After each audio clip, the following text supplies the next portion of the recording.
We often tell ourselves that, real success is this constant upward climb, Yeah. right? Always about getting bigger, better, breaking records. Uh-huh. Non-stop growth. Exactly. But what if the most important wins, the really crucial ones, happen when you're basically just trying not to fall apart?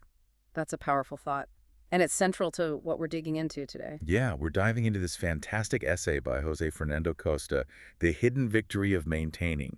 It really flips the script on progress. It absolutely does.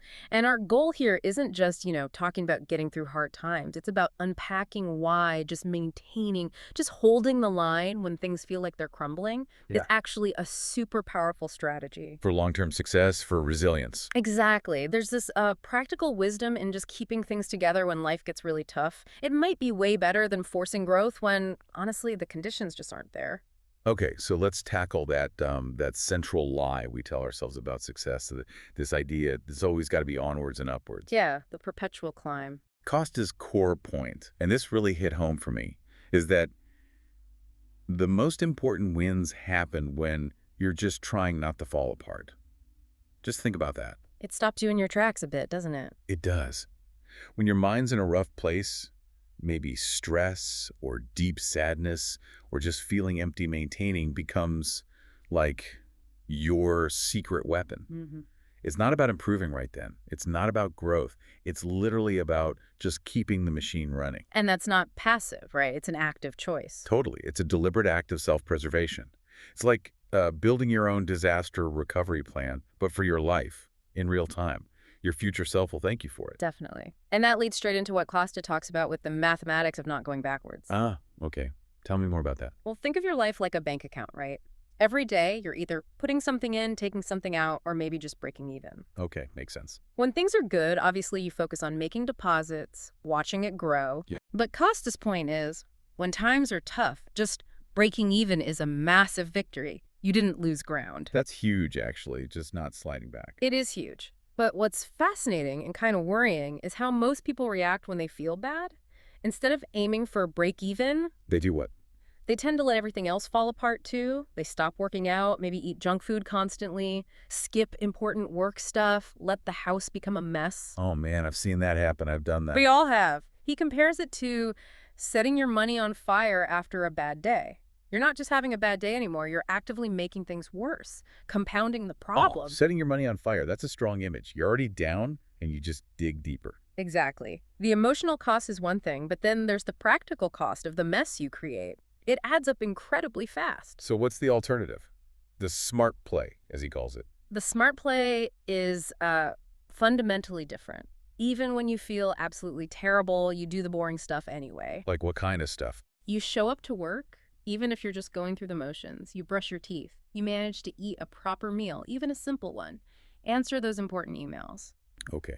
So the goal isn't greatness. It's just consistency. Precisely. It's not miss the daily practice drills, sticking to the basics. It's about the fundamentals. That really connects with something Renato Angelo mentioned, talking about this essay. He brought up an investing idea. Oh, yeah. What was that? He said something like, stop trying to make money in the market. Start trying not to lose money in the market. He argued that if you can just do that, you're already winning. That's a great parallel. Yeah, and he stressed that maintaining is severely underrated.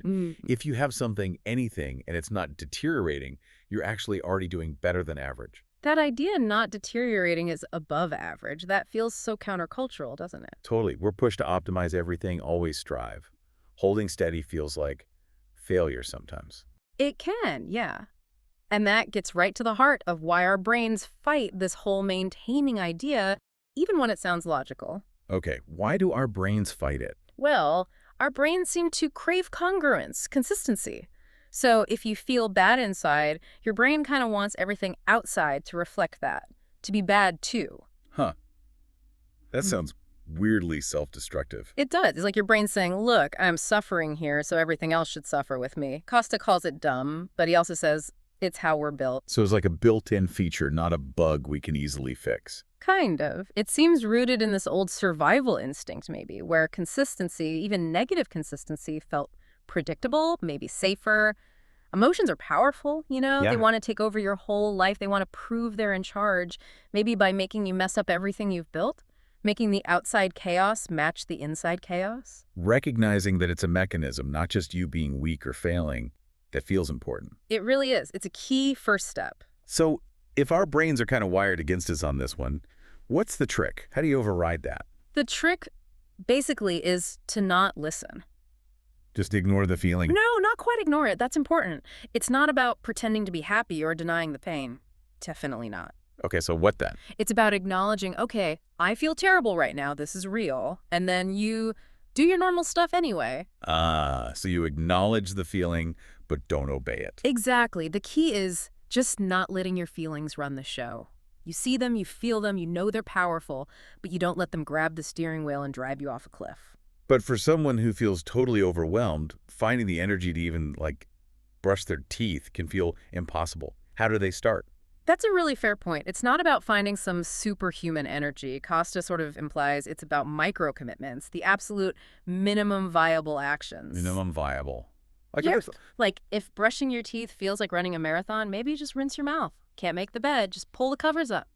It's not about perfection, it's about presence, just doing something. Okay, tiny steps. Yeah. And that leads into this idea of mundane momentum, right? Exactly. And this is where it gets really interesting. Those boring, consistent tasks, even tiny ones, they actually create momentum. When you do those small, easy things while you feel bad, You prove something to yourself. yes, you prove you still function. Yeah. And that is apparently huge for your confidence. Okay, give me an example. Like, say someone's going through a really tough breakup. Okay, perfect example. You feel shattered, right? Completely broken inside. Yeah. But maybe you still manage to do those small, boring things Costa mentions. Get up at your usual time, maybe make the bed, drag yourself to work, cook a simple dinner instead of just ordering pizza again. Do the laundry, answer that one important email. Right, none of that stuff fixes the heartbreak instantly. Not at all. Doesn't make the pain vanish. Exactly. But what it does do is send a really powerful message deep down to your brain. It says, I'm still capable. I can still take care of myself. This feeling, this situation, it won't actually destroy me. It's like a tiny spark of agency in the darkness. It is. It's the symbolic weight of those actions and, maybe even literally strengthening certain neural pathways for discipline. Costa says, each small task is like a vote for the person you want to be. A vote. I like that. Yeah. When you feel awful but you do the thing anyway, you're voting for discipline over feelings. You're literally training yourself to be reliable even when life gets hard. Building self-trust, maybe. Proving to yourself you can count on yourself. That's a great way to put it, building fundamental self-trust that goes deeper than just your current emotional state. Okay, so these votes, this mundane momentum, it's not just about getting through the day, it has a bigger payoff. Oh, absolutely. Which brings us right to the compound effect of consistency. This is where maintaining really shows its power long term. Okay, let's compare the paths. What happens when you do maintain during tough times? Well, you probably still feel bad for a bit. That's unavoidable, right? It's human. But crucially, your life stays together, mostly. Your work doesn't totally collapse. Your basic health routines continue. Maybe your key relationships stay stable. Right, things don't completely unravel. Exactly. So when you eventually start to feel better, and Costa reminds us, this too shall pass, you can basically pick up where you left off and start growing again, almost immediately. Okay, that sounds efficient, actually. Now, what about the other path? When you don't maintain? Well then you feel bad, and your life falls apart. Now you've got two problems. The original issue plus the new mess. Precisely. The thing that made you feel bad in the first place, plus all the chaos you created by letting things slide. Now you have to clean up that entire mess before you can even think about moving forward or growing. That sounds exhausting just thinking about it. It is, and the time difference is stark. Path 1, maintaining, maybe you're back on your feet in days or weeks. Path 2, letting go. Costa says that can take months or years. Wow. Months or years versus days or weeks. Hmm. That's a massive difference. The hidden cost of not maintaining is huge. It's astronomical. It's that mental tax of looking at the pile of problems you made for yourself. So it's important to be clear on what maintaining actually looks like practically. Right. It's not about being perfect, you said. Definitely not. It's not about being perfect. It's about doing the minimum that keeps you moving forward, finding your minimum viable effort for that period. Okay, so examples, like at the gym. Yeah, if you usually lift heavy weights, maintaining might just be going for a walk on the treadmill for 20 minutes, not skipping entirely, just scaling back. Makes sense. What about food? If you usually cook elaborate meals, maybe it's just simple, reasonably healthy stuff that takes minimal effort, not junk food every night, but not gourmet either. Yeah, and work. Maybe just doing your core duties, answering urgent things, but probably not taking on massive new projects or trying to innovate like crazy. Social life. Cleaning. Socially, maybe keeping plans for a quiet coffee, but not feeling you have to be the life of the party.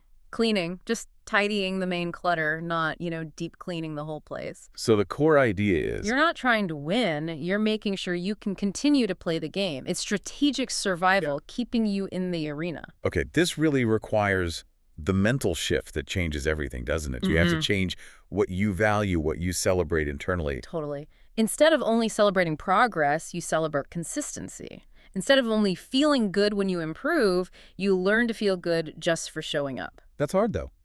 Our culture just pounds the growth message into us. Always faster, stronger, better. It absolutely does. We worship growth, so when you're just holding the line, it's easy to feel like you're falling behind. Yeah, feels like you're stagnating. But, as Costa says, real winners know that sometimes the best you can do is hold the line. And honestly, maintaining your standards, even basic ones, when you feel awful, that's actually incredible. It's a different kind of strength. It really is. It proves your character is tougher than your circumstances. You're building that muscle resilience, discipline, self-trust that will literally carry you through anything later on. And that leads to the return on investment, right? The big payoff later. Exactly. This is the really liberating part. Because you maintain, when you do start feeling better, you don't have to waste time fixing all the things you broke. You can just go, start growing again immediately. Pretty much. Costa's analogy here is so good. He says, it's like the difference between taking a vacation and being in a car accident. Okay. How so? After a vacation, maybe you're a bit tired, but you come back refreshed and ready to work. You're intact, ready to go after a car accident. You have to heal and rebuild before you can even think about moving forward. There's trauma, repairs, appointments. It's a whole recovery process. And most people treat bad mental patches like accidents. They let everything crash. Then they wonder why it takes so long to get back on track, why they feel even worse later. So the smart approach. Treat them like vacations from growth, not from responsibility. Give yourself a break from pushing, but not from your basic duties. Keep the engine idling, don't let it seize up. Okay, so wrapping this up, the big takeaway from Costa seems pretty clear, almost blunt. What's that? He says, stop romanticizing the breakdown. Stop thinking falling apart is somehow more real or authentic. Ah, yeah. That it's necessary for growth or something. Exactly. He argues the opposite. The most honest thing you can do is admit you feel terrible and then take care of your responsibilities anyway. Radical self-honesty plus quiet discipline. Yeah. So the call to action for you, listening, is pretty direct. Next time you hit one of those rough patches, and we all don't try to optimize, don't try to improve, just maintain. Just do the boring stuff. Keep the machine running and trust, really trust that this simple, quiet act is setting you up for the fastest possible return to growth later. It's a silent win. It is. And remember Costa's final point. Your future self is counting on your current self to hold the line. Don't let them down.